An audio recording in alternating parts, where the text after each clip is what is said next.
Meeting room will come to order. We're now holding a meeting of the Cumberland County Fiscal Court. To begin, I'll ask Magistrate of the 3rd District, Mr. Larry Anderson, to lead us in a word of prayer. Gracious Heavenly Father, we thank you for this day. We thank you, Father, for watching over the store today, keep us safe. Thank you for our health, Lord. Just thank you, Lord, that you just forgive us each of all of our sins and all of our shortcomings, Lord. I pray. We just ask, Lord, that you will help us, Lord, as we get here tonight, Lord, this evening to do the county's business, Lord. We just ask that you will just lead us and guide us, Lord, to do the right things, Lord, I pray. And Lord, we give you the praise, Father, for that, Lord. And we pray, Father, for ones that's lost loved ones, Lord, this week and prior weeks, Lord. Just ask that you just comfort their hearts, Lord, this time of need, Lord. Be with them, Lord, and help them, Lord, through this trying time that they're faced with, Lord. And just ask that you'll be with all the sad homes and sad hearts, Lord, also, Lord. And we pray for this nation, Lord, and also the leaders of this nation, Lord. Help them, Lord, to make the right decisions, Lord. And Father, we give you the honor and the glory and the praise for that, Lord. And we ask these things, Lord, in the holy name of Jesus. Amen. At this time, I'll ask that you join us in a pledge to the flag led by the Maribel Volunteer Fire Department.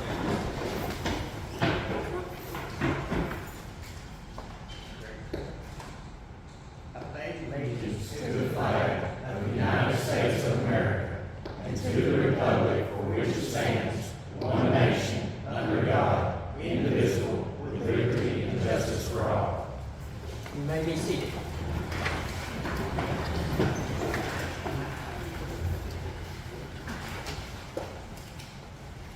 Next item of business, roll call. This will also serve as a mic check.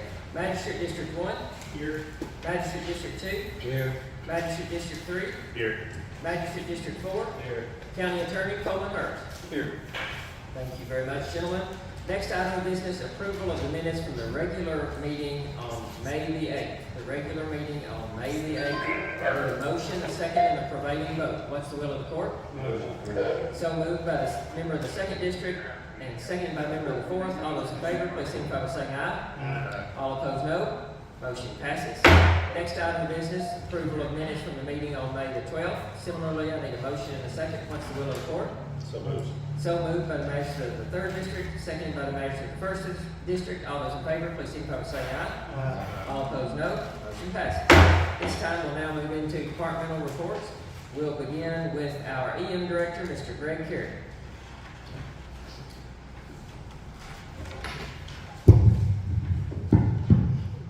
Just some information. We now have a dive team in the county. We've got actually 3 that just went into upper class, and it's really handy to have a dive team in the county when something happens and not have to wait for somebody else to come. The 14th through the 17th of this month, we're having a swift water class.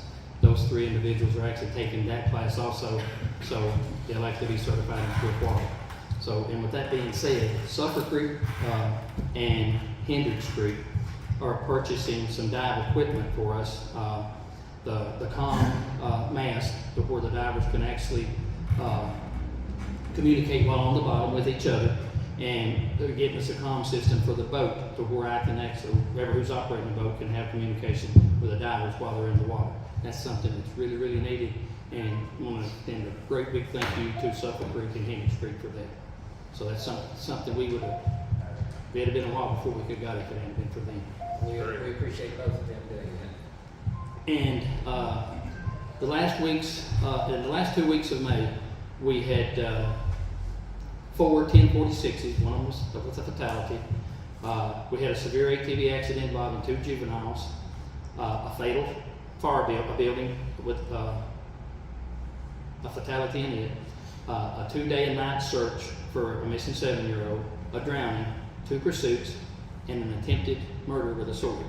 So the last 2 months of May was a really, really busy month for first responders, and I just want to thank everybody that was involved in those situations, and that, in my opinion, Cumberland County has some of the best responders that there is.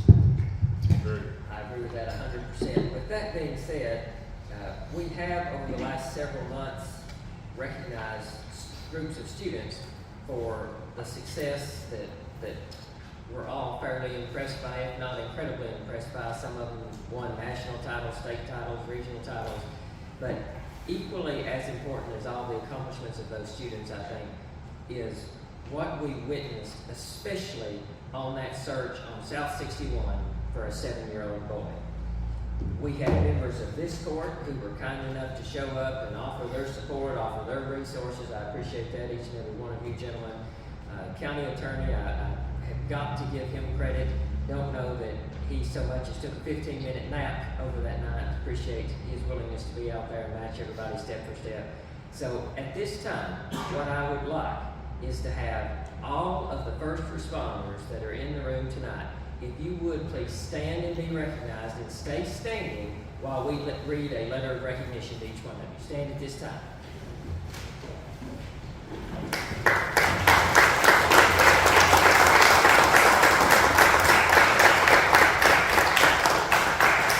Stay standing, please. June 12, 2023, to whom it may concern. The recent events in Cumberland County have served as an excellent testament of the value that emergency management personnel and law enforcement provide in our county. I know we have verbally expressed our appreciation and admiration for the job you do, but I wanted to put the sentiments in written form so that you may refer back to it as frequently as you wish or need. Over the previous 6 months, we have discovered that the work you do is largely unknown or misunderstood by the average person. Your role often extends well beyond normal hours and is anything but easy. The commitment you have to the job can only be described as virtually unmatched.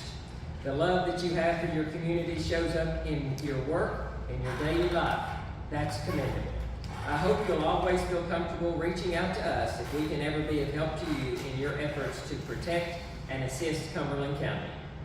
We as a court feel tremendously fortunate for the opportunity to serve alongside you. Keep up the good work and continue setting the positive example for the rest of us. Thank you all very much for your service.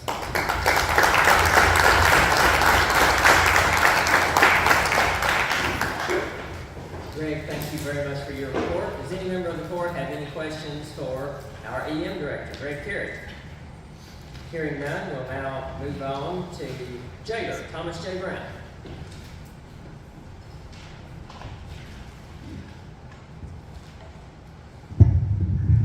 Thomas J. Brown, Cumberland County Jailer. We had a total of 64 runs in May, 54 to burn, 54 to Dare, sorry about that, 5 to burn, 1 to Truesdale, Tennessee, 2 to LaGrange, 1 to Logan, 1 to Nelson, for a total of 4,384 miles. As the first day of the month, we had 30 in the Dare. As of today, we have 32.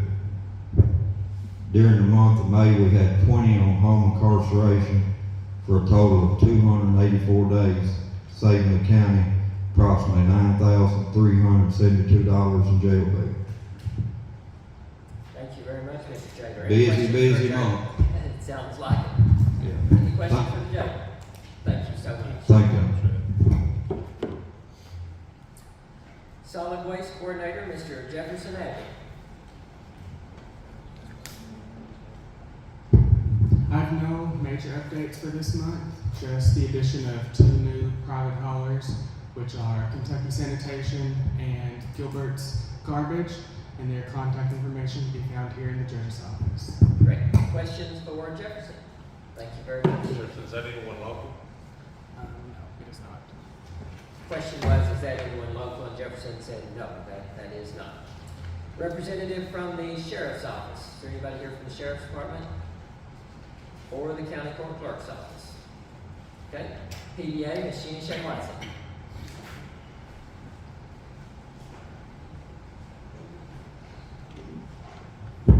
I don't have anything new really to report. We are coming to the end of our reassessment, and soon we'll be mailing out letters to anyone have any and if anyone has any questions, I want to tell them in the audience, anybody that's in Cumberland County, owns property in Cumberland County, if you get a letter from us and you don't understand it, please give us a call. We'll be glad to go over it to you, where everything comes from, how we come by your assessments. And we want anyone that has any questions or know of anybody's just saying, well, they got a letter, they don't know what it means. Have them give us a call. We're there. We'll be able to answer any questions that you have. And those letters should be going out in the next week or two, hopefully. So, unless the time clock runs out. So, thank you. Any questions for the PTA? Thank you very much, Jim. ABC officer, Junior Smith. No bother sitting down there. Just-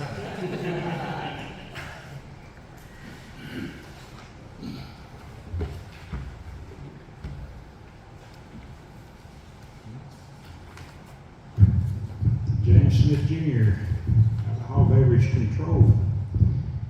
For the month of April, alcohol sales, $105,694.82. Year to date, $232,749.12.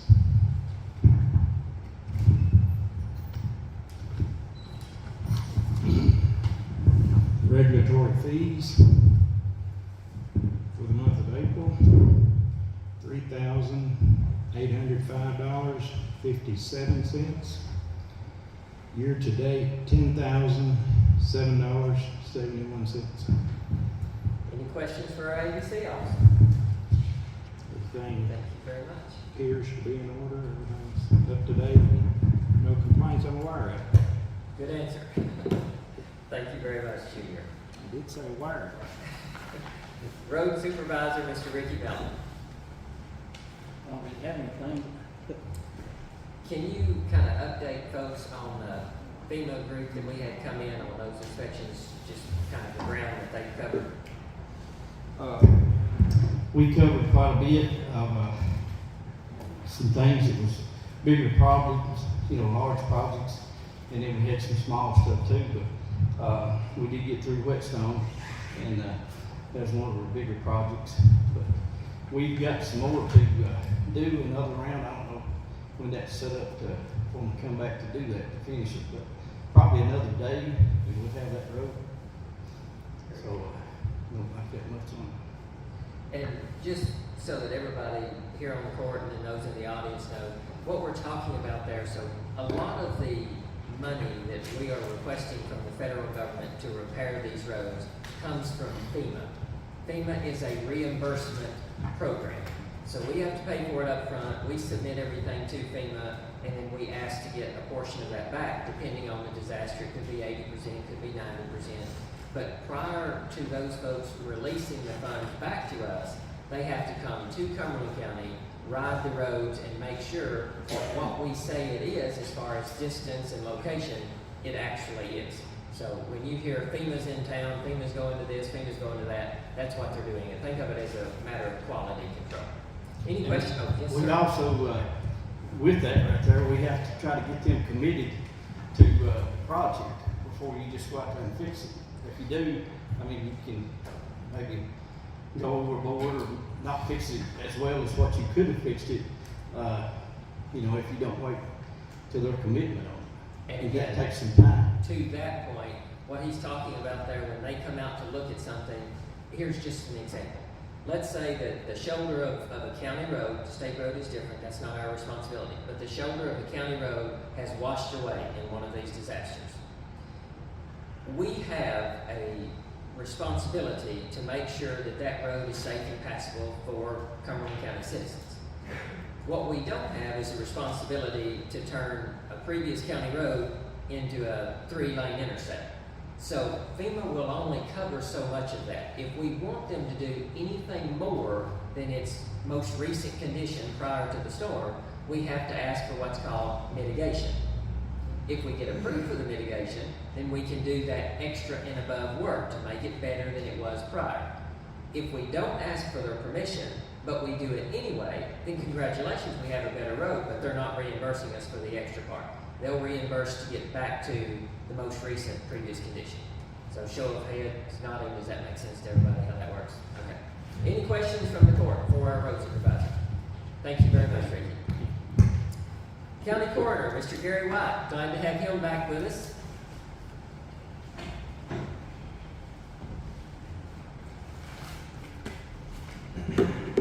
Gary White, Cumberland County Coroner. I'm glad to be back. I just didn't have to call one of my deputies. Thank God.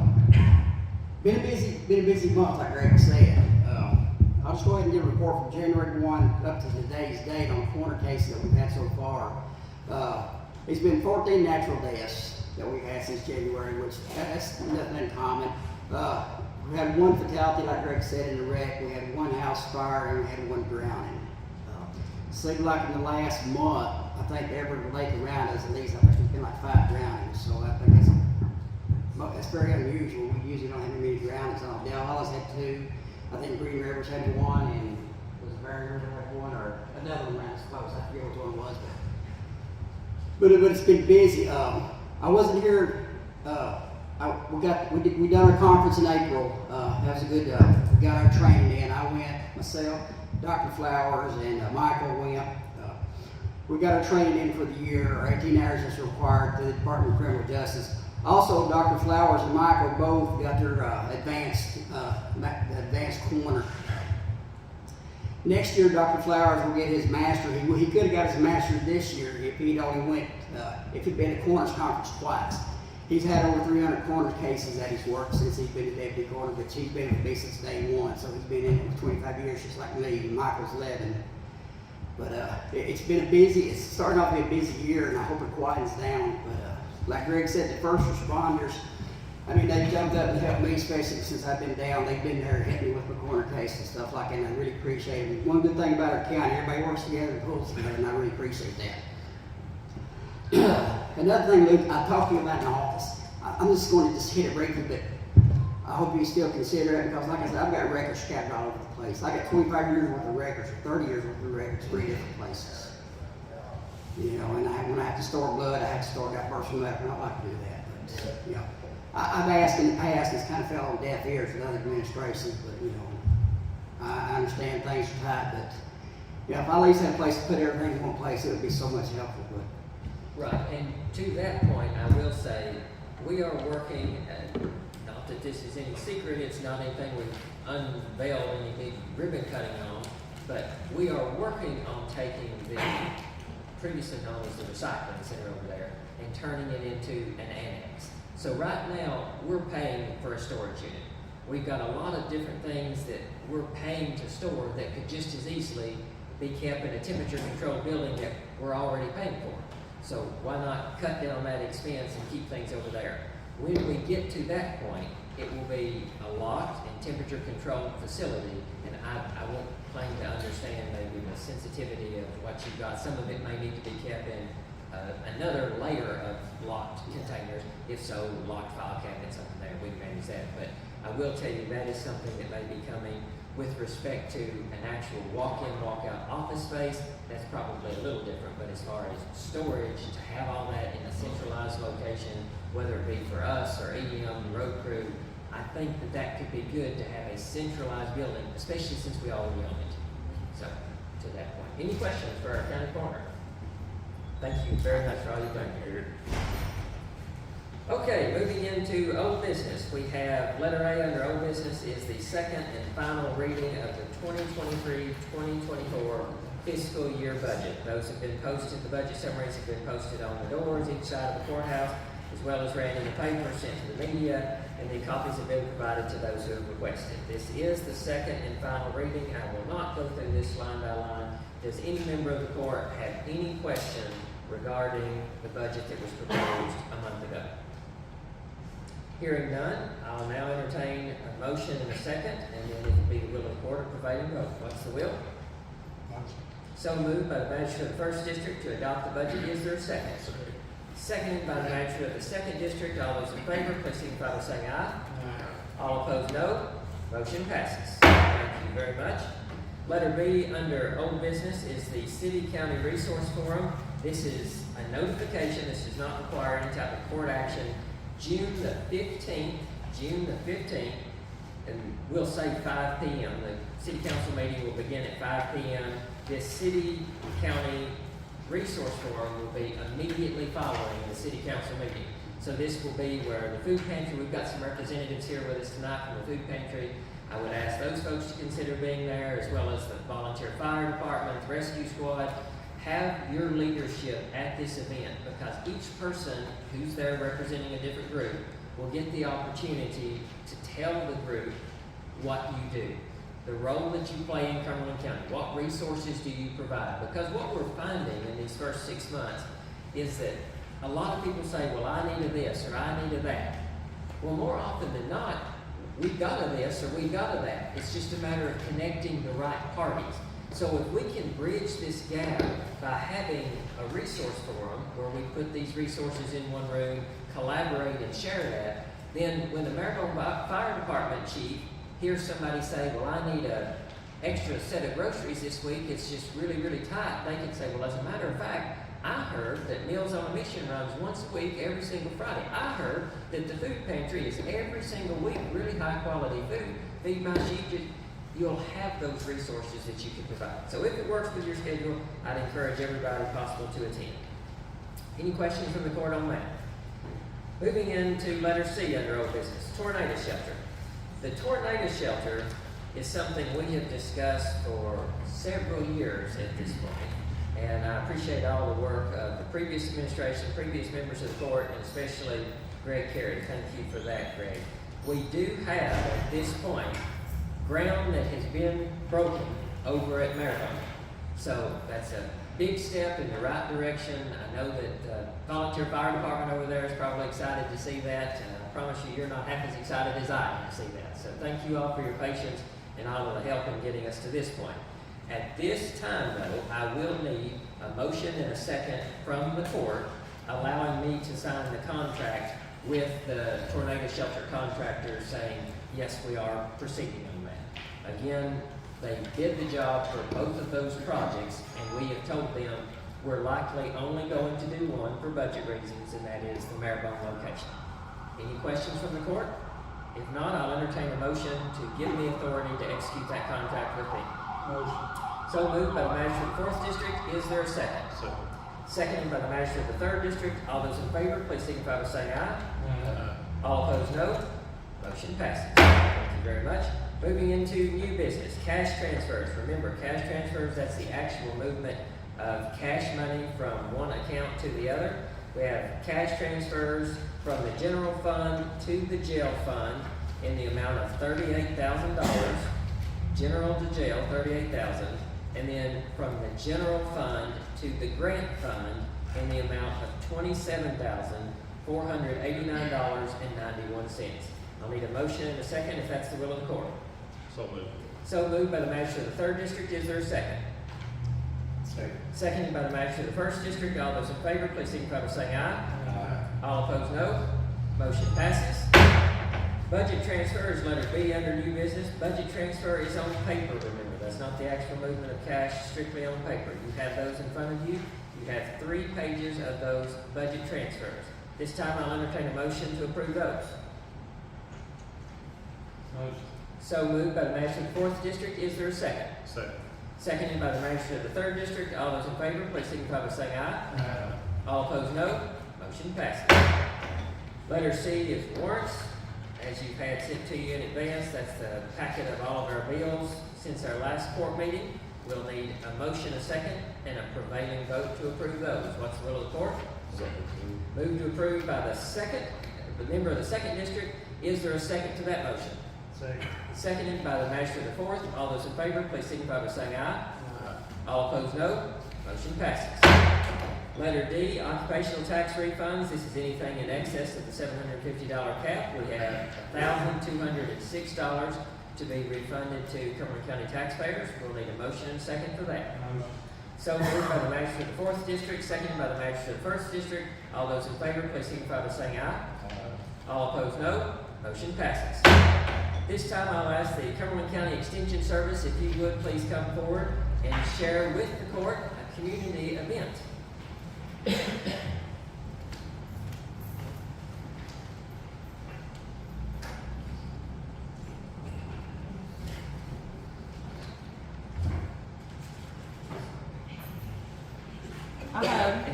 If you would, Chelsea, introduce who we've got with us here for those that are watching online. Okay. So Chelsea Anderson, Cumberland County Extension Ag Agent. Holly Sims. Is that Feed my sheep Turn or that feed on my for sheep? me if you don't care if it's not. There we go. Now. Is that better? Okay. I'll say it again. Chelsea Anderson, Cumberland County Ag Extension Agent. Holly Sims, Feed My Sheep. Karen Henson, Feed My Sheep. Joe Rohr, Feed My Sheep. And we are here to talk about the annual Farm to Fork event. It will be July 21st at Todd and Amy Morgan's farm. It is at 6 o'clock for registration, 6:30 for the program. This event is a community fundraising event where we celebrate local Kentucky Fried food. All proceeds from the event will go to Feed My Sheep Food Pantry. Last year, we had Commissioner Ryan Quarles at the event, and out of that, they were able to receive a commercial grade refrigerator and or cooler and freezer out of that they are storing all of their cooled items now. So that is, it was a great thing. The meal is all Kentucky proud, so we have appetizers from local producers here in the county. We have brisket and pork loin provided by Cherry Farms. We have all of our sides will be from local vendors here in the county. We have bread that will be provided by Porcupine Lodge, and ice cream will be Cheney's Dairy Barn. And another thing that we just got donated in the last week, we will have L8 for our drink that night. So we are pretty excited about that. We're doing Thank a Farmer presentation, so any farmers in the community, please send me your information to the office, how many acres you have, your name, farm name, and what kind of production system you're doing, along with a picture, please. And then we will have a guest speaker. We have asked Commissioner Quarles to come back. We are waiting on a response from that. He's supposed to let me know by the end of the month. We will be doing live entertainment. We are currently working on that. And then Jude Holler Farm will be doing a flower bar for us, and there will be additional prices for that. We'll have those at the office if you're interested in that. The main thing, tickets are $20 for adults and 12 and under for youth are $5, and that just goes back to Feed My Sheep. All that money goes in directly to Feed My Sheep.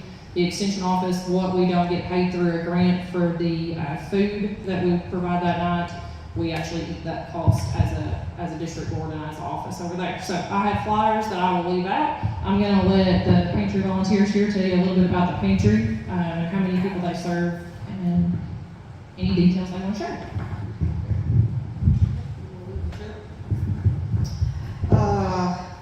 We're open every Tuesday. We roughly have around anywhere from 80 to 100 people that come through every Tuesday. And we give them the meat, a vegetable, a fruit, all the fresh fruit we get, and a lot of it we get donated. So, then we get a lot from the school. And that's all I got. What are the requirements? If there are folks in the audience today, or if there are folks watching online later, what do you have to fall within, or are there requirements like that in order to stop by? All we take is your name, address, phone number, and then we offer you a bag and the other items that you can choose. So, not a whole lot of requirements. And Just gotta show up. Right. And that is something that I've heard a lot of over the last 6 months and well beyond that. Folks will say, well, I don't qualify for that. And it was my understanding, if you show up, you qualify. So, Right. Similar to Meals on a Mission, which is also a weekly community event, that is something that's tremendously valuable, especially to those folks who are in a position where you all are what stands between them and being hungry. So we appreciate what you all do as a food pantry, and I will tell you, having talked with several other judges in several other counties, we're miles and miles beyond several of the surrounding counties. So thank you all for your commitment and dedication to Cumberland County. Absolutely. We are open from 10 to 12 on Tuesdays, every Tuesday. Any other questions from the court? We are open on the Tuesday and people are welcome to come in, but if somebody would need food other than on the Tuesday, my phone number's on the door. So, people have a need other than Tuesday. Now, if they get it on Tuesday, that's great. but we have lots of cases where people can't get there, transportation, somebody has a fire. We just, and you guys can let us know if you, any of our first responders, or if you know people that can't get there, need food. So, that's Ms. why we're- Karen, let me ask you this. I know we've talked a lot here about if somebody needs the resources from the food pantry to come see you. But what if we're on the flip side of that coin and somebody says they'd like to contribute or help at the food pantry? If they want to give food, if they want to give time, money, is that an option? Absolutely, always. And then Always. volunteers, you would need volunteers if they wish to help show up when.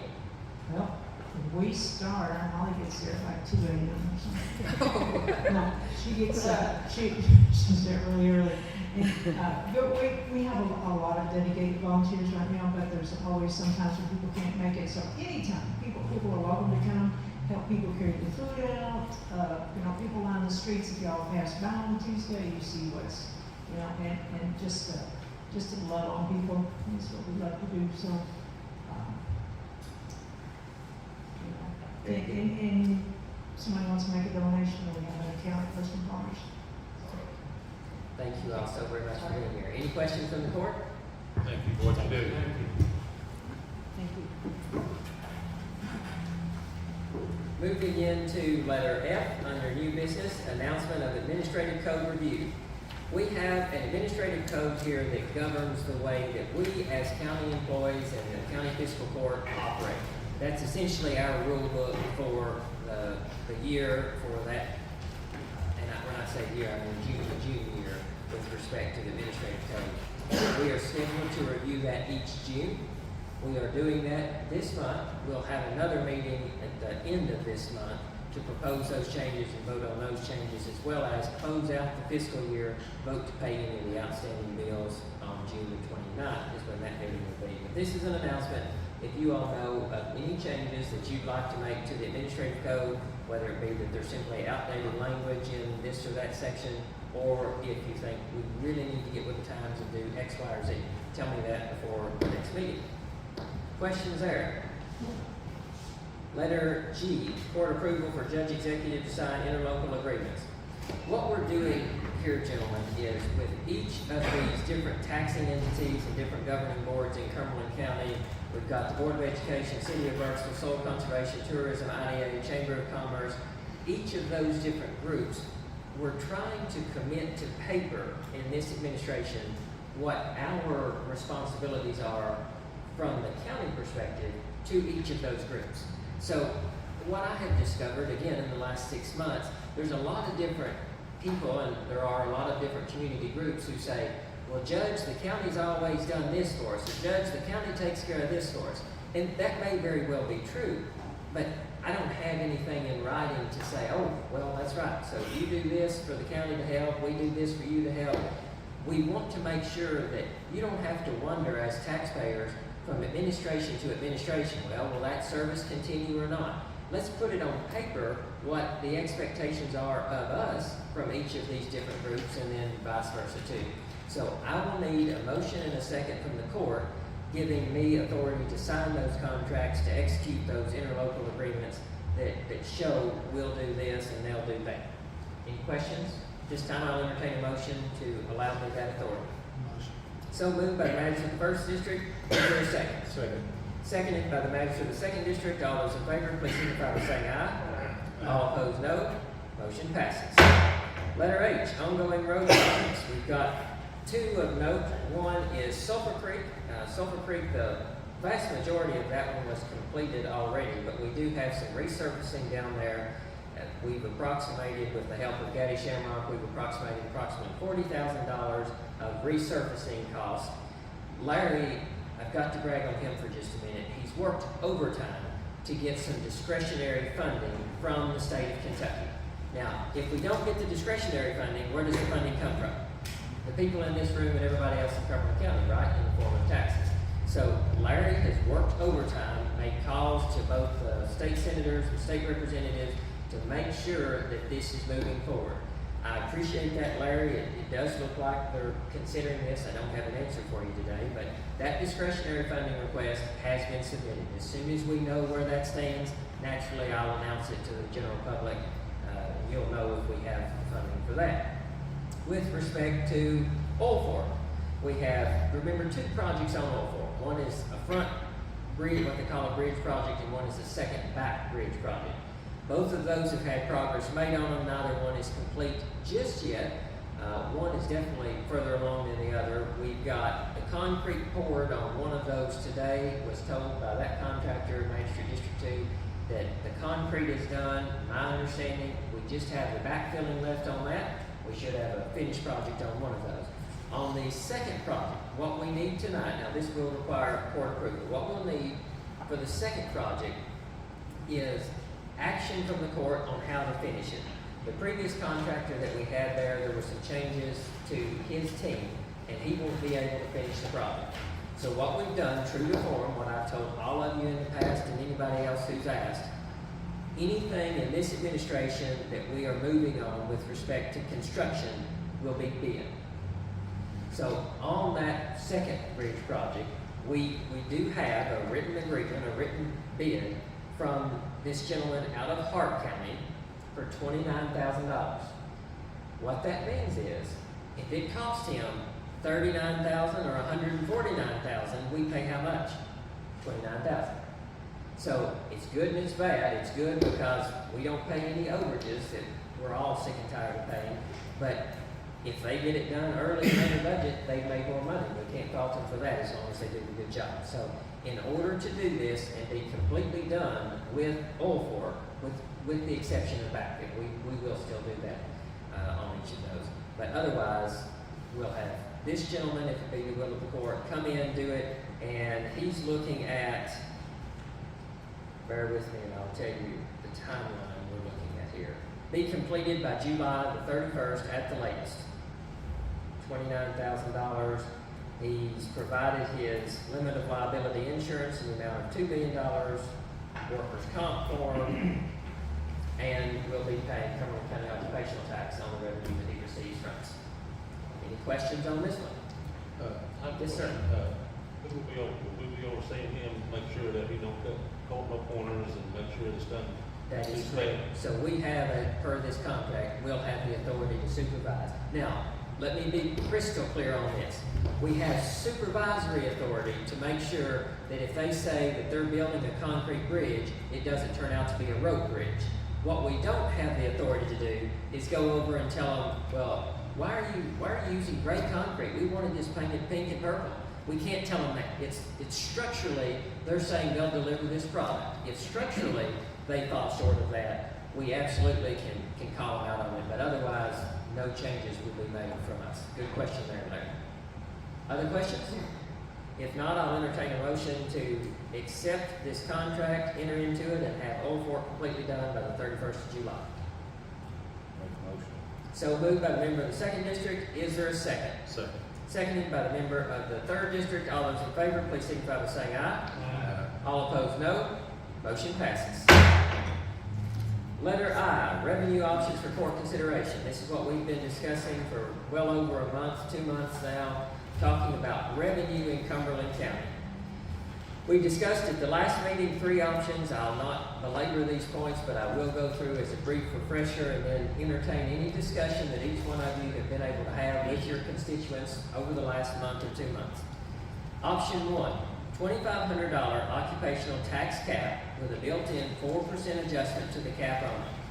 Keep in mind, the current is 1.25% is the rate, and the cap is $750. So that means if you make $60,000, you max out on your rate, and the person who makes, say, $600,000 also maxes out. So whether you pay $60,000 a year or $600,000 a year, you still max out at $750 a year. If option 1 is the will of the court, it would start January the 1st, 2024. Now, why is that? The reason that would take effect January the 1st, 2024 is because this year's budget is balanced. We're not going after revenue to balance this year's budget. This is future year's budget. Option 2 we keep the $750 occupational tax cap, keep the rate at 1.25%, but would assess a 5% insurance premium tax on everything except health and life. Do not touch health and life. Insurance premium tax would not take effect until July 1, 2024. So that's over a year away. That would be the start of the fiscal year, not this year, but next year. Option 3, a 10% insurance premium tax, again, except health and life, and a reduction of the occupational tax from 1.25% down to 0.75%. So again, that's a 10% insurance premium tax, not health and life, and gives a 0.5% reduction in the occupational tax. That insurance premium tax would start July 1, 2024. Now, generally speaking, and we put this out there in the public to be reviewed too, these are provided as a touch point. These are provided as a springboard for conversation on where Cumberland County wishes to go with respect to revenue, and I know it's a dirty word to have to say it, but taxation. We want to make sure if we've got to do it, we need to do it fair. We need to make sure that it's financially sustainable, and we need to make sure that we've got public buy-in in a transparent and compassionate manner. So with that, members of the court, you've had quite some time to speak with your constituents. What are you hearing? What's your opinion? Well, Judge, I'll start it off. Thank you very much. Nobody else can jump in front of me all day. I have talked to a lot of people in my district about this. It's not something we want to do. It's something we kind of have to do to stay ahead of the game, I guess I'm saying. We don't want to wait until we get 2 or 3 years down the road and have to fight it then. And I think when we wait that long, we're opening up the door for the state to come in and set it for us. And if they set it for us, they will not take it off, and it will be a lot more than what we're proposing here. I really hate to hit a lot of people with this. I kind of like to see it. I like the option 2 myself. I mean, I'll let everybody else talk about it, but I would like to see the 5% drop to 4% if we could do that. That would help our local people. Keep the taxation to 10% for like the houseboats, motor craft and stuff like that. That's what I think. And I like to say, whatever y'all think too. Okay, thank you very much, Max, for District 3. Other thoughts from the court? I just like to stress to everybody, if we don't come up with something, we will do like I said, the state will come in and it won't be good, it won't all be paid. So we can go with 4%, 5%. If the state comes in, it may be 20, 25%. And nobody will like nobody here now. So we need to work something out and be, let you know why we're doing this. Nobody wants to do this, but we've got to do something. So let me make sure that I'm clear on this before we go any further, and I don't want to cut anybody off, but 4% on everything except health and life would remain 0, 10% on houseboats to catch more of the tourist traffic, right? Right. Okay. And that's, if everybody's in agreement with that. That 10% would be on all watercraft, right? That is correct. That's a good one. That's the, one of the things that the people that I've talked with is kind of talked to me about that.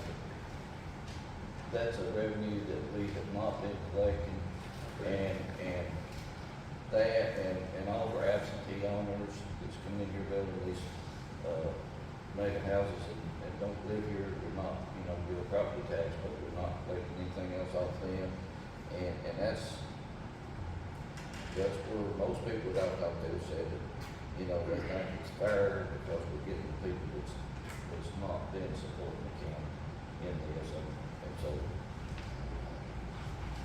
that's what I heard. Well, it's covering every individual in the county. It's not covered. It's not taking just money from less than 2,000 people. So everybody's got to pay this bill, not just a few people.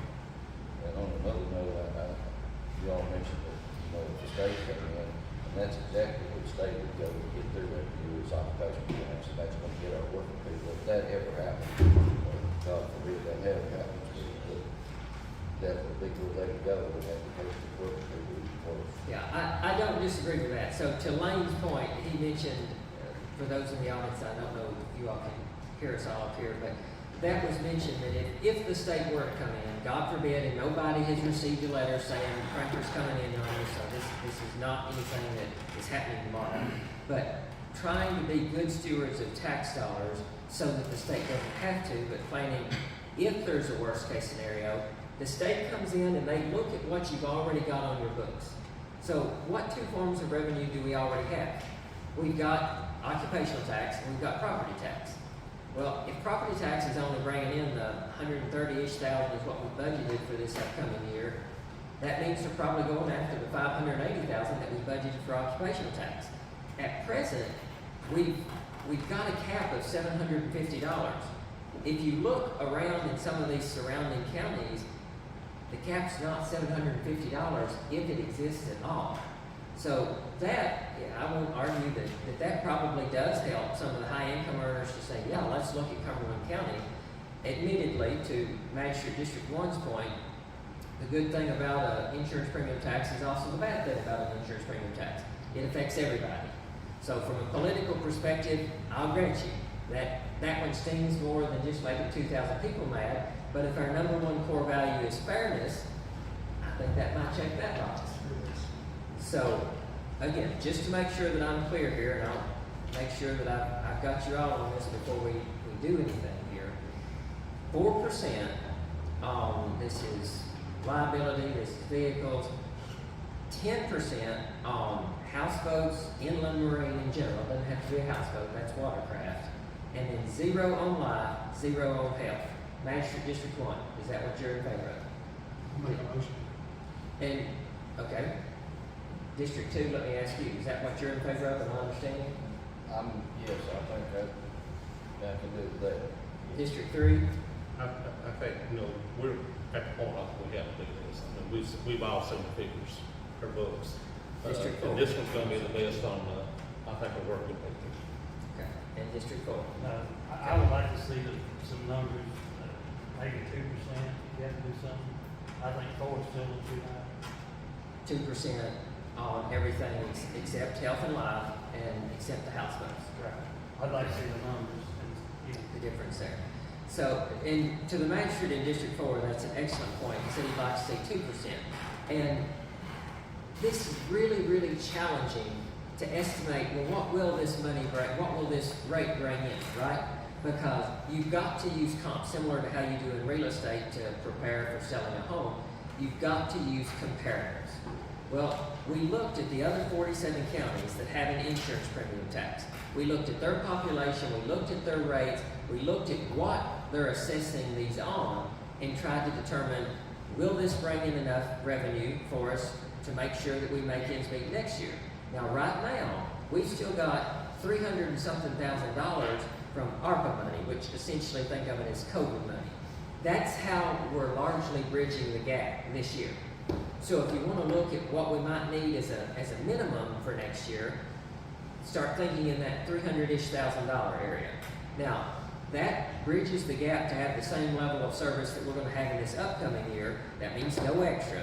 So if you want extra as far as cost shares, I don't mean extra so that we have pizza parties for all county employees every single week, but extra in the way of making sure that we can reinvest to get people in here. Because I've heard a lot of folks say, and you all probably have too, a lot of folks say, Judge, you just want to tax us to death, just get more businesses in here and broaden that base, and that will take care of your revenue problem. That's part of it. Getting more businesses in here is part of it. But right now, let's just say that we had a factory that comes in tomorrow, puts 80 people to work, and let's say that all 80 people are making $100,000. So they all cap out, all 80 people cap out at the $750. We're looking at what? About $60,000 in extra revenue? So, and my point is not to discount bringing in new businesses. That has got to be part of this discussion. But the amount of people that we would have to bring in and put to work in Cumberland County to generate the same level of revenue as one of these two options, option 2 or option 3, or the new option, option 4% and 10% on inland marine, that revenue will come in much quicker and from a much wider pool, talking about the out-of-state absentee landowners and the tourists, instead of, again, if you just bring in another 80 people, that's still on the backs of the people that are strictly working. So I'm comfortable with the 4% and the 10%. I don't know that that yields the same as the 5%, but I do think that that gives us enough where we don't have to come back to the well with the taxpayers and say, well, it's time to do this again.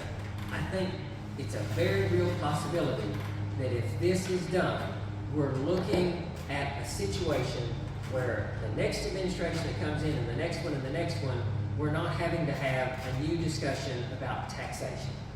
This is something that if managed correctly, if the funds are managed correctly, we're in a much better position than we have been in the past. So, if I understand correctly, that's... Would you explain that? Sure. The CD is already done. Oh, sure. Yeah, that's an excellent point. Magistrate District 1 said, with respect to the city already having it, what does that mean? The city does already have it. They passed it in 1984. It does include categories that we're not including, like health insurance. So they're capturing more than we're proposing to capture here, and theirs is 10%. So 4% would be less than half of the city's current rate, and anybody who lives in the city, anybody who's currently paying the city rate, you wouldn't pay the county rate. There's no double dipping here. So if you live in the city, you already pay on your vehicles, you already pay on your house. If a 4% passes, you're not owing anything to the county unless you also own a farmhouse that's outside the city limits in the county. Does that part make sense? Very good catch there, Magistrate District 1. So, if I understand correctly, 3 folks in favor of this one, that's not considered a vote, but 3 folks in favor of this one. So we will, at this time then, give me just a minute, I'll need to fill in some blanks. But we can have tonight, and I will make this crystal clear, this is not a, oh, by George, they all met and they passed this and it's law. That's not what this is. So, Let me this, ask one oh, question. sure, Magistrate District 4. And I don't know this to be true, the majority of the industry comes from counties outside the city limits.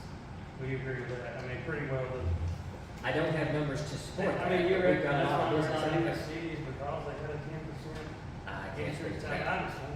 Yeah, it wouldn't, I don't think it would make them mad about being Yeah, out of I- county if they didn't have to pay it. So, yeah, to your point there, Magistrate District 4's comment, well received. Don't you think that some of those people pick to be out in the county instead of in the city where they'd have to pay 10% higher? And that's a possibility. I can't promise you that, but that's a possibility. It would make good business sense. Other thoughts or questions there? I would say one thing about this, and that is there'd be virtually no administrative cost attached to this. It would be pretty much done for us, you know.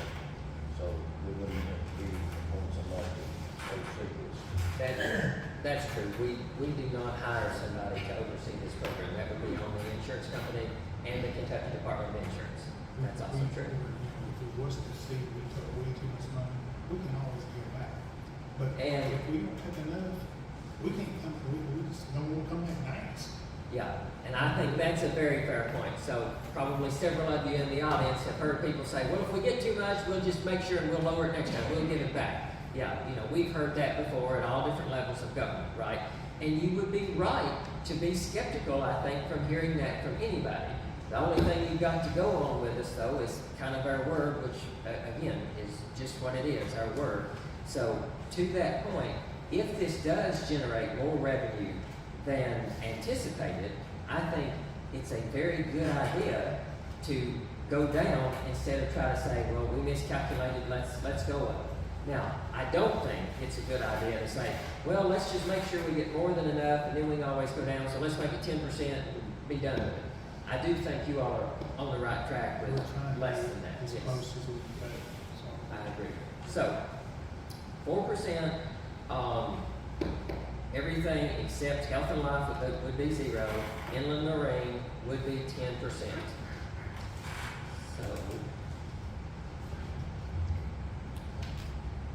Okay, so here's what we'll do. We don't need a vote on this at this meeting.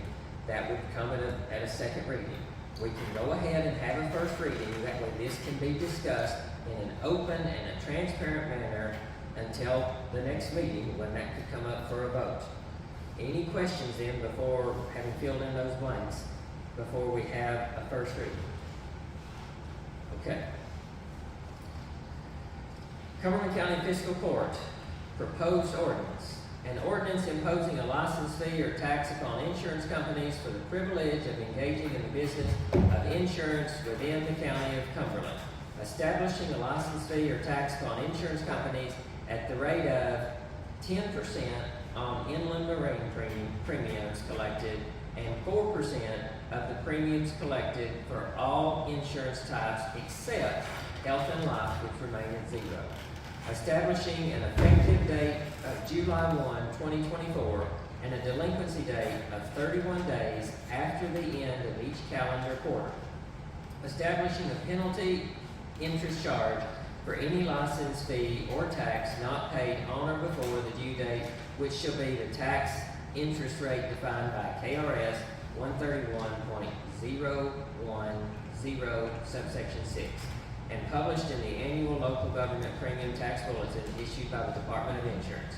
Establishing a 2% penalty for a license fee or tax not paid within 30 days after the due date, and requiring insurance companies subject to the license fee or tax to furnish quarterly and annual reports required by KRS 91A.080 and 806 KAR 2095. Be it ordained by the County of Cumberland and the Commonwealth of Kentucky. Section 1, definitions. An insurance company means a company authorized to transact insurance business in the state of Kentucky in accordance with KRS Chapter 304. Insurance companies shall also include a surplus lines broker licensed in accordance with KRS Chapter 304, Subtitle 10. Local government means a city, county, or charter county, consolidated local government, urban county government, or unified local government that, by this ordinance, imposes a license fee or tax upon insurance premiums. Section 2, there is hereby imposed on each insurance company a license fee or tax for the privilege of engaging in the business of insurance within Cumberland County. Section 3, except as provided in Section 4 of this ordinance, the license fee or tax imposed upon each insurance company with respect to any insurance policy which is not life or health insurance shall be 10% on inland marine policies and 4% on all other premiums actually collected within each calendar quarter by reason of the issuance of such policies on risk located within Cumberland County. The license fee or tax shall apply only to those classes of business which such insurance company is authorized to transact, less all premiums returned to policyholders. Section 4. No license fee or tax imposed upon premiums receipts shall apply to the following: policies of group health insurance provided by state employees, health insurance policies issued to individuals, including policies issued through Kentucky Access, workers' compensation insurance, annuities, federal flood insurance, municipal bonds, leases, or other debt instruments issued by or on behalf of the Cumberland County Fiscal Court, unless the bonds, leases, or other debt instruments are issued for profit. Policies of high deductible health plans as defined in Chapter 26 of the U.S. Code, commonly referred to as health savings accounts. Policies of insurance insured or reinsured by the Federal Crop Insurance Corporation, policies insuring or naming the state or one of its agencies or political subdivisions as an insured, and surety bonds where the state or one of its agencies or political subdivisions is the responsible party. Policies issued to the public service companies which pay ad valorem taxes, entities issued a certificate of authority to do business in Kentucky only as a health maintenance organization, entities issued a certificate of authority to do business in Kentucky as a captive insurer pursuant to KRS 304, domestic life insurance companies electing to be taxed under provisions of KRS 136.320, and all other life and health insurance policies. Section 5, all license fees imposed by this ordinance shall be due no later than 30 days after the end of each calendar quarter. The payment shall be submitted to the local government together with Form LGT-141 on or before the due date. Any license fee or tax not paid on or before the due date shall bear interest from the date due until paid at the interest rate established by the Department of Revenue for unpaid or underpaid taxes. This interest shall be paid to the local government together with the license fee or tax that is due. In addition, the insurance company shall pay the local government a penalty in the amount of 2% on license fee or tax not paid within 30 days after the due date. Section 6, in accordance with KRS 91A.080 subsection 8, each insurance company subject to the license fee or tax imposed by this ordinance shall annually by March 31st furnish the local government a written breakdown of all collections in the preceding calendar year for the following categories of insurance: casualty, automobile, inland marine, fire, and allied perils. Section 7, the local government shall transmit a copy of this ordinance and any amendments thereto to the Kentucky Commissioner of Insurance at least 100 days prior to the effective date of this ordinance. The ordinance, Section 8, the ordinance shall become effective on the first day of July 2024. That constitutes a first reading. Now, just so we're clear, the way that we got this text is looking at the other 47 counties, taking their ordinances that they've used, their standard language, putting in the will of the court as far as what those percentages are. That typical language follows the 47 others that are also existing in Kentucky now. I can't speak to the cities. I don't know what their ordinance look like as much as the other 47 counties. So, questions before we move on? That's the first reading. That did not pass.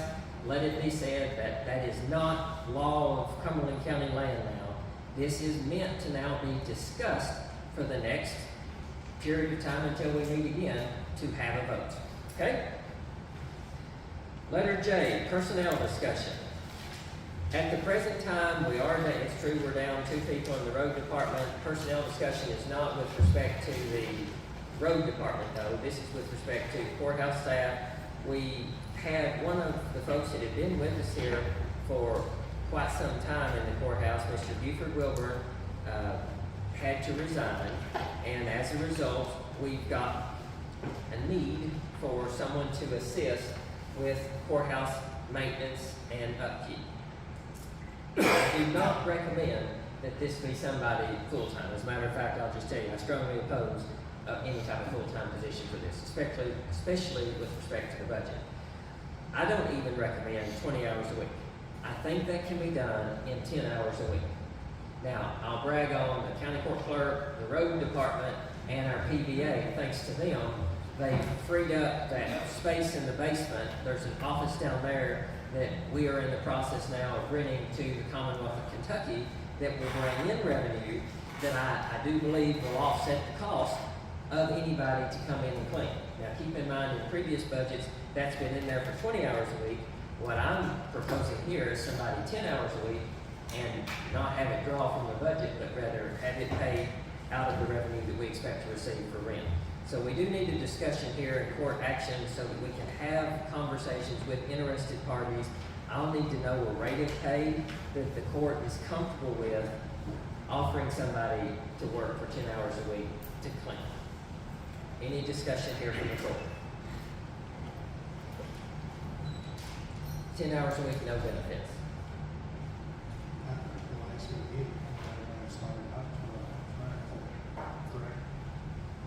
At 12 an hour, that's definitely not unheard of. I mean, that puts you on par for where our starting pay is for other things. Not less than that? Okay. I think that's great.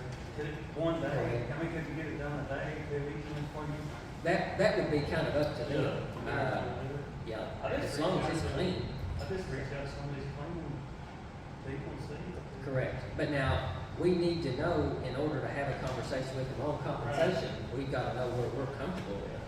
So, you're saying 125? So 1250, you're saying 1250, Ron, you're saying 12, Magistrate District 1 saying 12. District 2 or 3, any thoughts? 1250. Yeah, I'm fine with either one, 12, 1250. Okay. I'll entertain it, oh, sorry. Just a thought, I'm not thinking, I'm gonna be way out of bounds, is that something that we could do through the poor people, I mean, on work release, whatever? The community service Yeah, workers? so, So, short answer there is, yes, I think that'd be a great idea. The trouble is, and I'll defer to our county attorney on this, that's a little less reliable. Yeah, that's a little less reliable Yeah. than having somebody who's willing to come. Now, what I would say though, if we do hire somebody to work 10 hours a week at 12 or 12.50 to help with the courthouse, there's nothing to say that when we do get the community service worker, we can't have them assist, especially with some of the bigger jobs, whether it be here or outside of the courthouse grounds. I think that's an excellent idea. And I will tell you, it's not a real difficult job, but it is a job that you've got to stay on top of. You'll have to say. I'm okay with it. Okay, so at this time, I'll then entertain a motion from the court at either 12 or 12.50 per hour. You all can decide for that part-time employee, maximum of 10 hours a week. Well, I'll make a motion for it. So moved at 12 from the magistrate, 4th district, seconded by the magistrate, the 3rd district. All those in favor, please signify by saying aye. Aye. All opposed, no. Motion passes. Thank you very much. Moving into letter K, consideration of addition and deletions from county road system. We have 2 petitions for deletion. The first one is the Bunch Fairley Cemetery Road. All 4 names have signed and dated this petition. You all have that also that you've seen emailed to you. This requires a first reading and a second reading. We don't have to vote on this right now. If this is one of those things you all can comment on, if you say good idea, bad idea, and then as long as you all don't see that it's in any way in opposition to the court's wishes, we will send the road viewers out to it, have it advertised, and then at the next meeting we vote on that. So any conversation from the court on Bunch Fairley Cemetery Road, taking it off in its entirety. When it was put on, there were 2 landowners, and over time, it's just one landowner. They retained every bit of it, so it's really no sense for it to be. That's pretty well right on now. And that one's in your district, and you see no Yeah. reason No. that it shouldn't be taken And off. the cemetery, but it's family owned. There's 3 people there. Family. Any other questions on that one? Hearing none, that constitutes the first reading for it. Second one, also a deletion, James Oliver Road. This is in the 3rd district. Both property owners have signed this one. Magistrate District 3, do you see any reason that this one shouldn't be taken off of the county road system? No, I don't. Any other member of the court? James Oliver Road in its entirety. Constitutes a first reading. Those will be sent to the newspaper, and then the county attorney's office, they'll take care of that for us. We'll also make sure that the road viewers go out, have that posted on the property. We have 2 others that have been checked off by the road viewers as additions, so these are coming on. That's Martha Jane Wade, the road viewers and the road supervisor have signed off on this. This is in your district, Magistrate 3. We've also got Magistrate District 4, Sycamore Lane, River Spur East, River Spur West, River's Edge Drive in the 4th district that have been approved by the road viewers and the county road supervisor. Once those are advertised, then we will vote on those also at the next meeting we put those on. Okay? Any questions on those 2 additions then? I'd like to bring up, Yes, sir. on this, the James Long Road. Yes, I know there's a big line on that. that's So I need correct. to be in contact with the ones that's over that. I tried to contact Jimmy, and he kind of didn't take it as his responsibility. But I'm going to touch base with him again, and I don't know just if you do it or not, but I need to know the date. So Okay. we can get with them. Because they got put more rock on, Very but good. it still needs some more put on. Bring Okay. that apart. And that's a 6-month grandfather in timeline there. That was one of them, of course, that was grandfathered in to that 6-month window. We'll look right after this meeting so we can refer to specific dates that way we know where the 6-month date stops. Good question there. Any other questions on that? Okay, if not, Magistrate District 1, will you hand me the bids from behind you, please. Letter L, consideration of bids for road materials.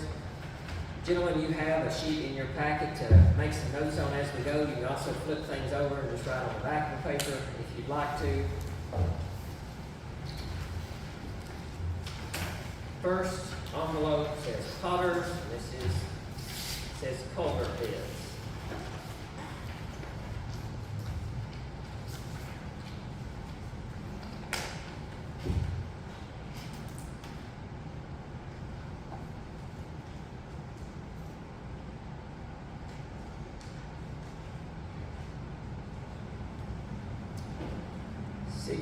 Gauge galvanized.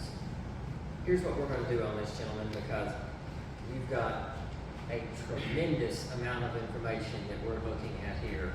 I'll circle who we're dealing with. You've got a tremendous amount of information that we're looking over here.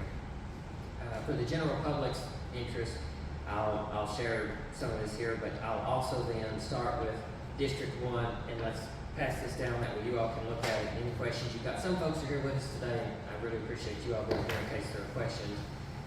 Foot price on the 16 gauge galvanized, we're talking about 10 inch is $17.68. 12 inch is $16.46. 15 inch is $19.71. 18 inch is $24.49. 24 inch is $32.95. 30 inch is $41.09. 36 inch is $49.50. 42 inch is $60.39. 48 inch, $65.69. 69, yes, sir. Now, here's what I'm going to do. I'm going to share this. We'll start at the very end here and let you all look at this, because that's not all that they provided us with. That's what they had written in here. But you've also got, as you look at this, the plastic culverts, metal culverts, and then metal culverts per foot. All those were 16 gauge, all those. 16 inch, yeah. Yeah, so Magistrate District 1, we'll start this with you. Take a look over that, please. I'll open our next one. Hudson Materials Company out of Chattanooga, Tennessee.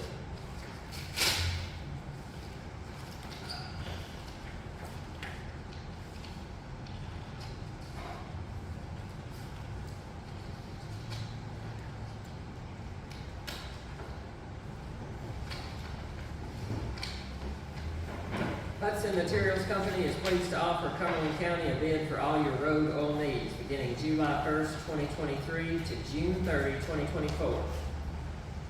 RS-2, $3.06 per gallon. Chip seal oil. AE-200, $3.72 per gallon. Cold mix oil. Enviro, $5.17 per gallon. High performance cold mix oil. Pug meal, 35 cents per gallon for mixing fee of cold mix. If in case you order a partial load, it will add 16 cents per gallon. If you order a partial load, it will add 16 cents per gallon. That's Hudson Materials Company. Magistrate District 1, I'm going to pass over to Magistrate District 2. Next bid is Thomas Oil.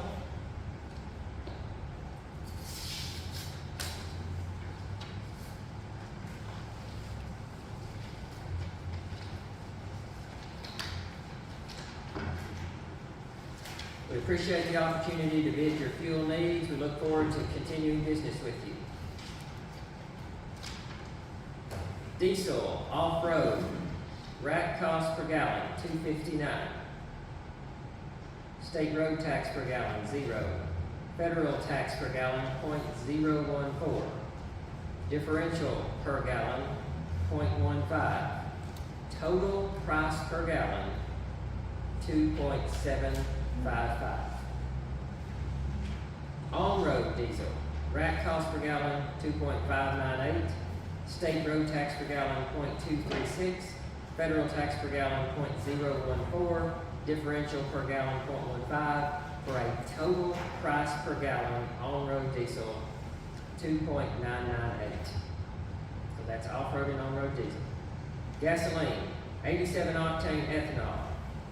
Total price per gallon, 2.78. Total price per gallon, 2.78. 90 octane non-ethanol. Total price per gallon, 3.566. 3.566. That's your District 1, and I'll pass these down. That's your District 3. Albany Quarry.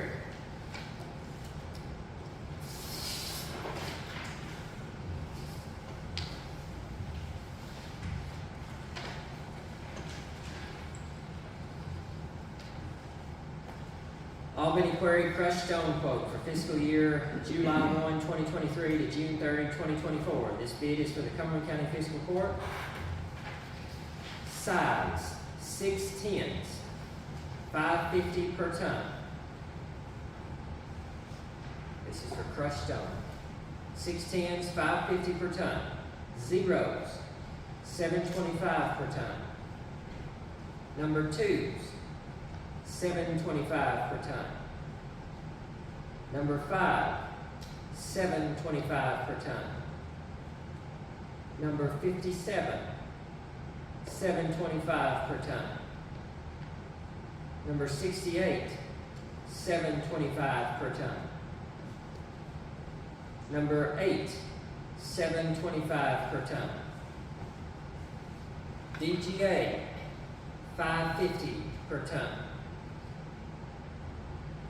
CSV, $6 per ton. Shot rock, $6.25 per ton. Riprap, $7.25 per ton. Boulders, $8 per ton. Screenings, $4.95 per ton. Custom mix, $7.25 per ton. Ag lime, $4.75 per ton. Haul fee, $100 per load, delivered to county yard, 25-ton load. How much is that? $100 per load delivered to county yard, 25-ton load. A note here says, please note to haul 2-foot plus boulders, haul bill will be calculated at time of order and delivery location. We'll start that at District 1, and I'll share that one with District 3. District 3 to you there.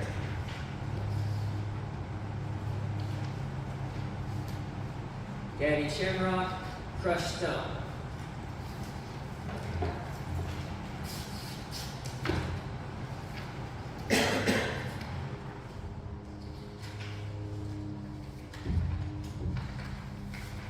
Gaddy Shamrock LLC is happy to quote the following prices for your crushed stone needs.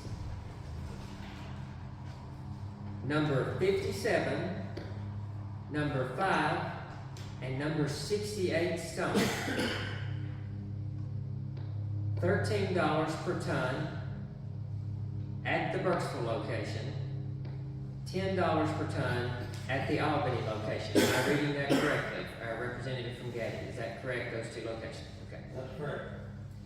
Number 8 stone, $14 per ton at the Burkesville location, $11 per ton from the Albany location.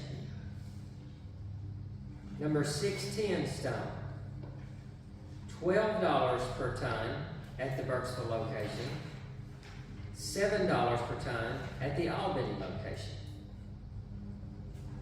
Number 3 stone, $12 per ton at the Burkesville location, $9 per ton at the Albany location. Number 10 stone, $10.50 per ton at the Burkesville location, $6 per ton at the Albany location. Number 0 stone, $12 per ton at the Burkesville location, $9 per ton at the Albany location.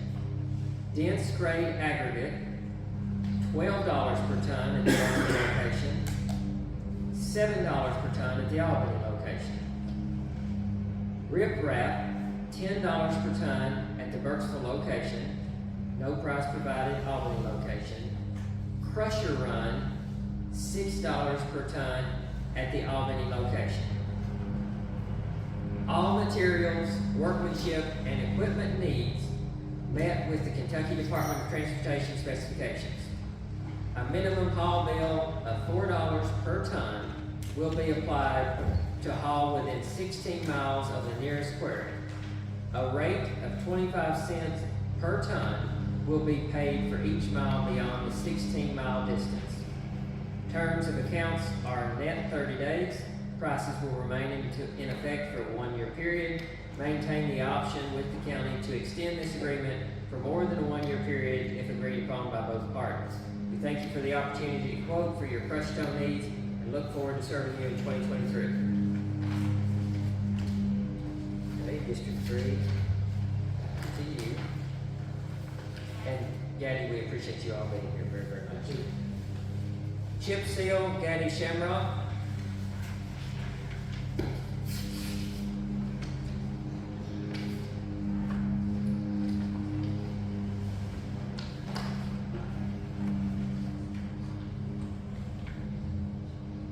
A minimum haul of $4 per ton will be applied to haul within a 10-mile radius of the nearest quarry. Rate of 40 cents per ton will be paid for each mile beyond the 10-mile radius. County is responsible for purchasing the oil and the stone. County is responsible for preparing and shaping the roads. If the prep work is done by Gaddy Shamrock, all equipment used will have a charge of $143 per hour per unit. A price of $1,925 per road will be charged for moving, for all roads, 40.4 miles and under. A minimum daily charge of $4,840. Final decision to be discussed with Foreman David Brown. Okay. 12 feet and under for single seal. 12 feet and under single seal. $4,840. Double seal. $6,600. 13 feet through 18 feet. Single seal, $6,600. Double seal, $8,965. A note, please note that the price for chip sealing is only valid if the chipping stone, 8s or 68s, is purchased from Gaddy Shamrock at one of our site locations. All materials, workmanship, and equipment meet the specifications of the Kentucky Department of Transportation. We thank you for the opportunity of quoting your chip seal needs. Look forward to serving you in 2023. That is for chipping seal. Single and double. Magistrate District 1, start with you. Gaddy Shamrock, hot mix. And then after this one, we have one more. Thank you to those people in the crowd for being patient. We're not rushing through these because this is your all's money that will decide how we do this, so that's why we're making sure that everybody gets to see each of these bids. Bid price of $98 is based on the price index of $635 per liquid ton. With every $10 increase in the cost of liquid asphalt per ton over this amount, the base index bid will increase $1 per ton. The index will also work in reverse as prices will hopefully decline. We certainly hope so. Prices will be determined by the Kentucky Average Price Index at the time of actual work performed. So an example that they provided here is if the price index is $6.25, the bid price is $97. If the price increases by $10 to $635 bid, then the bid price is $98. If it goes up another $10 from there to say $645, state average price, then it goes to $99. The FOB price is $82 per ton based on the current KY Highway Index price. At our discretion, any tonnage amount under 100 tons at any specific location, a $25 premium can be added to the index price. All the above quoted prices will fluctuate with the Kentucky Highway Index price. All hot mix materials, workmanship, and equipment meet with the Kentucky Department of Transportation specification. Terms on account are net 30 days. This bid valid for 30 days. The following prices will remain in effect for a 1-year period. We maintain the option with the county to extend this agreement for more than 1 year if both parties agree. Thank you for the opportunity to quote your asphalt needs. Look forward to serving you in 2023. District 1, for you to look at first. Is this ready for you? District 3, to you, sir. And our final one. Asphalt materials from Elizabethtown, Kentucky.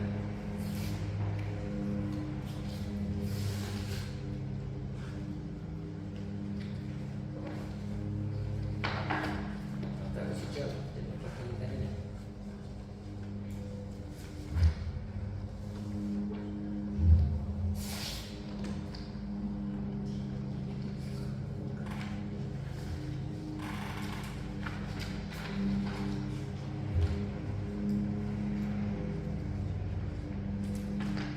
We are pleased to submit our prices to the Cumberland County Road Department. All prices per gallon for the 2023-2024 fiscal year. Delivered prices include delivery to any point in Cumberland County in a tanker truck load of 5,500 gallons. Deliveries of less than 5,500 gallons will incur additional freight charges. 1 and 1/2 hours free unloading time, then $130 per hour rate. Product SS-1H RS-2 delivered to Cumberland County is $2.75. At the Elizabethtown plant, it's $2.60. HFRS-2 $2.75 delivered to Cumberland County, $2.60 if bought from the Elizabethtown plant. AE-200 $3.10 delivered to Cumberland County, $2.95 from the Elizabethtown plant. Pug mill rental, 40 cents per gallon. These prices are subject to adjust based on increases or decreases in raw material costs. It does not indicate how long those prices would be good for, since it says they're subject to increase. I don't see where it says that. And that's all that's in this one. So Magistrate District 1, I'll show that with District 3. Gentlemen, I know I have thrown an awfully lot at you there.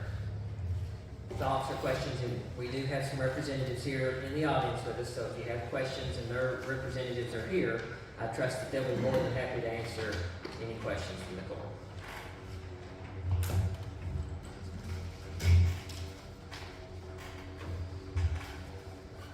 And while you all are looking over those, studying over those, and doing some higher math on those, I'll say to those watching and those that have joined us tonight, each year we get these bids. So this is all the items that we might need in order for the road department to be able to function and make sure that they're taking care of the roads that each and every one of you live on.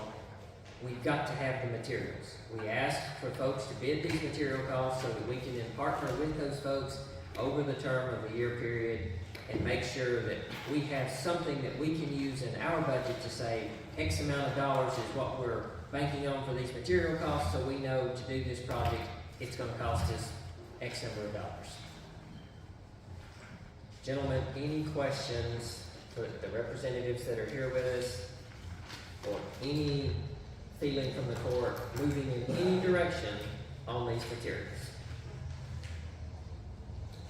I'd like to table it, try to look it all over, there's a lot of information here, just not a decision on that. To process it in the meantime? Yeah, that's what I was kind of to say there. That's your District 1 and 3, District 2 and 4, thoughts? Suits you both fine? Okay, then what we'll need in order to table any action on this, we would have to have a motion, a second, and a prevailing vote to table it. That would then mean that between now and the next court meeting, of course, the next court meeting will be July the 29th, so we can add that to that meeting, because we've got to be respectful of all the folks that have bid with us on these materials. They need to know where we're headed as far as are we going this direction, we going that direction, okay? So at this time, I'll entertain a motion to table if that be the will of the court. So moved. So moved by the magistrate of District 3. Is there a second? Second. Seconded by the magistrate of District 1. All those in favor, please signify by saying aye. All opposed, no. Motion passes. This will then be brought up at our very next meeting. I would ask, thank you very much, Magistrate District 2. I would ask that at that meeting, let's make sure any questions that you've got, you can of course follow up with each of those folks, each of those representative businesses, but we will need to have a decision at that meeting.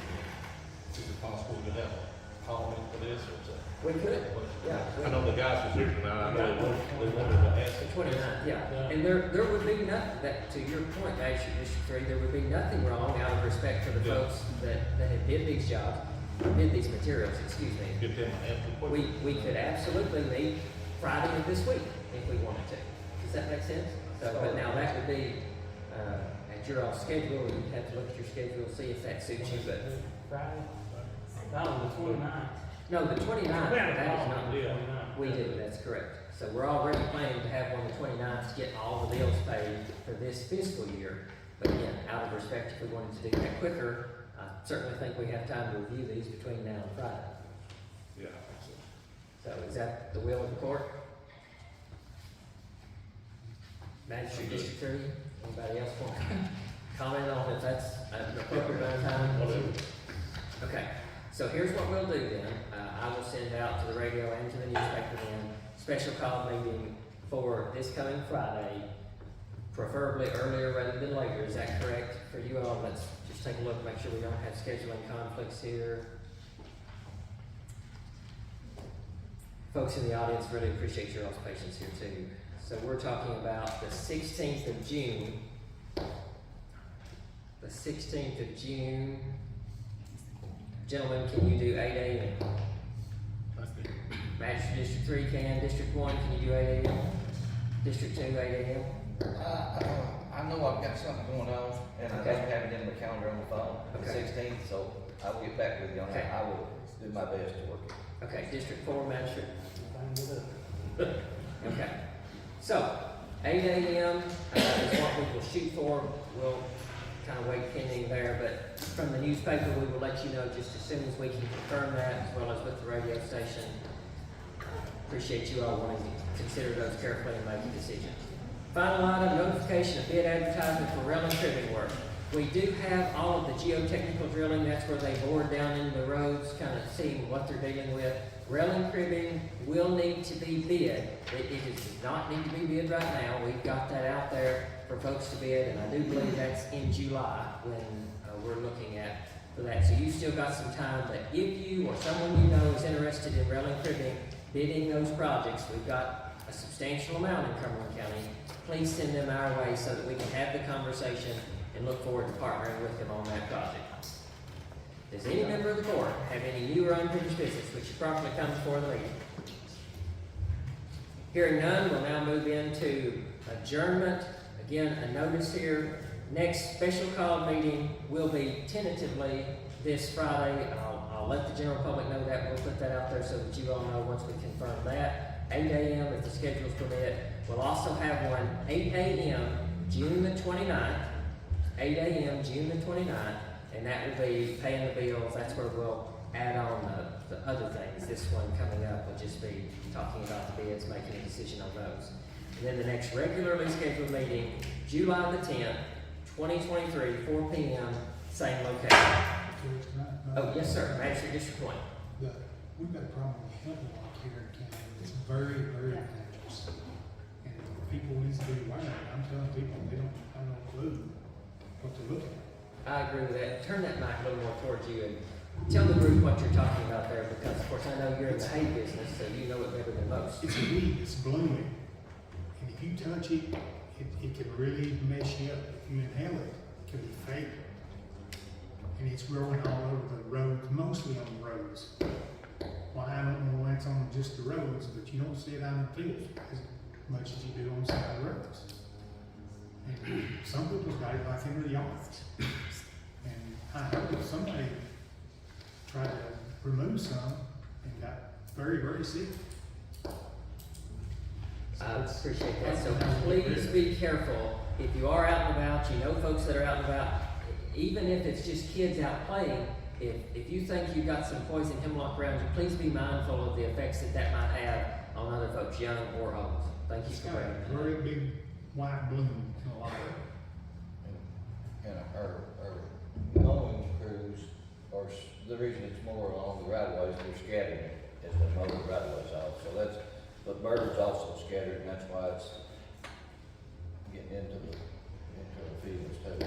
But it's deadly to cattle. They won't hardly eat it if it's in a pasture field, but if you grow it in hay, they'll ingest it, and it is deadly. Thank you, gentlemen, for mentioning that. Judge? Yes, Ricky. We have a pre-construction meeting coming up for our well and pickle. I don't know if you can ask that. Can you give me, do you know the date right off?